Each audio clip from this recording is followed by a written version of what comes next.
తెలంగాణ ఉద్యమానికి అసలు ప్రధానమైన కీలకమైన అంశాలు ఏంటి? నీళ్లు, నిధులు, నియామకాలు.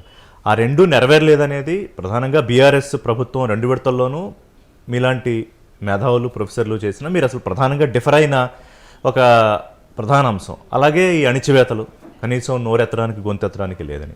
సో ఇప్పుడు ముఖ్యంగా ఈ 2 విషయాల్లో, ఈ 3 విషయాల్లో వచ్చిన మార్పులు ఏమిటి? ఇంకా మనం కృష్ణా జలాల విషయంలో ఆంధ్రప్రదేశ్కి దీనికి తగులాట ఇంకా ఉంది.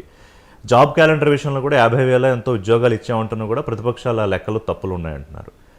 సో నిధుల గురించి మళ్ళీ ఇప్పుడు రేవంత్ రెడ్డి గారు 30 సార్లు ఎన్నిసార్లు ఢిల్లీకి వెళుతున్నారు, ప్రధానమంత్రుల్ని, మంత్రుల్ని కలుస్తున్నారు, కానీ అక్కడి నుంచి ఏమీ పెద్ద రాలట్ల. సో ఈ 3 కూడా పెద్ద మార్పు ఏమన్నా వచ్చింది అనుకుంటున్నారా మీరు? 3 విషయం చాలా మార్పు వచ్చిందండి, రాకుండా ఏం లేదు. ఉన్న ఆర్థిక పరిస్థితుల్లో మాత్రం బాగానే నిర్వహించగలుగుతున్నారు, జాగ్రత్తలు బాగానే తీసుకుంటున్నారు. కాబట్టి నేను అనుకోవటము ఇప్పటికీ ఇది సంతృప్తికరంగానే ఉంది. తర్వాత చాలా కీలకమైన మార్పులు జరిగినాయి. ఇరిగేషన్ విషయంలో బీఆర్ఎస్ పాలన 10 ఏళ్ల పాలనలో వాళ్ళు తొందరపాటున రీఇంజనీరింగ్ కార్యక్రమాలు, తొందరపాటు అంటానికి కూడా లేదు, కొన్ని సందర్భాల్లో కేవలం కాంట్రాక్టర్లకు మేలు చేసే అంచనాతో వాళ్ళు చేసిన ప్రణాళికలన్నీ కూడా చాలా లోపభూయిష్టంగా ఉన్నాయి. కాళేశ్వరం ప్రాజెక్టు వాస్తవానికి వరద నది నుంచి కిందికి పోతుంటే మళ్ళీ ఎత్తి పైన తిప్పి వరదలోనే పోయటం అనేదే మూర్ఖపు ఆలోచన. అట్లాంటి ఆలోచనతో పూర్తిగా నిర్వీర్యం అయిపోయినట్టేనా?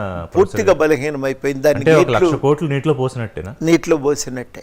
మీరు చాలా అన్యాయం. ఇవాళ ఎక్కడ నీళ్ళు కనబడ్డా ఇది ప్రాజెక్టు ఉంది కాబట్టి, ఆ ప్రాజెక్టు ఉంది కాబట్టి ఇక్కడ ఈ నీళ్లు కనబడుతున్నాయని చెప్తున్నారు ఇప్పుడు బీఆర్ఎస్ వాళ్ళు. వాస్తవానికి నీళ్ళు అక్కడి నుంచి రావటం లేదు. ఇప్పుడు వాళ్ళేమో బీఆర్ఎస్ వాళ్ళు తాజాగా ఎస్ఎల్బీసీది మీకు తెలుసు, ఆ టన్నెల్ వివాదం, అది అసలు ముందే అది కరెక్ట్ కాదని చెప్పాము, చూసారా ఇంత జరిగింది అని చెప్పి ఇప్పుడు వాళ్ళు దీని మీద పడ్డారు. సరే, ఏదో భూభౌతిక పరిస్థితుల వల్ల టన్నెల్ కూలిపోయినప్పటికీ కూడా కొంత భాగం కూలిపోలేదు, కొంత భాగం పైకప్పు మీద పడింది.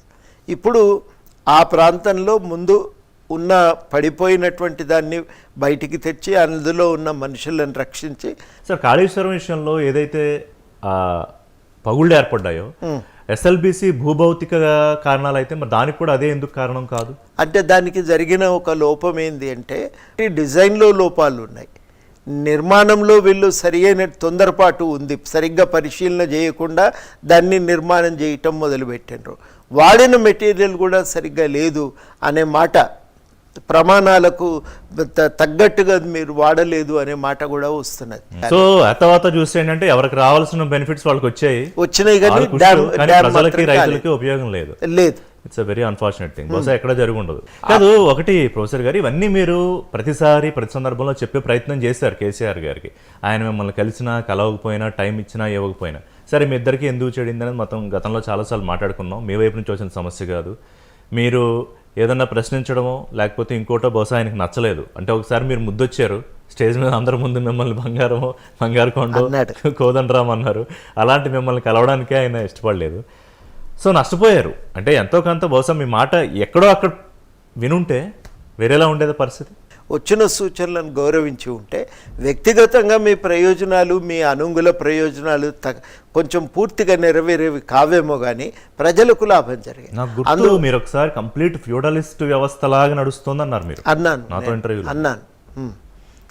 అట్లా జాగ్రత్తలు పాటించకపోవటం చేత వాళ్ళు బాగా నష్టపోయినరు. ఇప్పుడు ఇక ఆ నష్టానికి తగిన ఫలితం కూడా అనుభవిస్తున్నారు. ఇప్పటికి కూడా ప్రజలను విమర్శించటం కంటే వాళ్ళే తప్పు చేసినారు,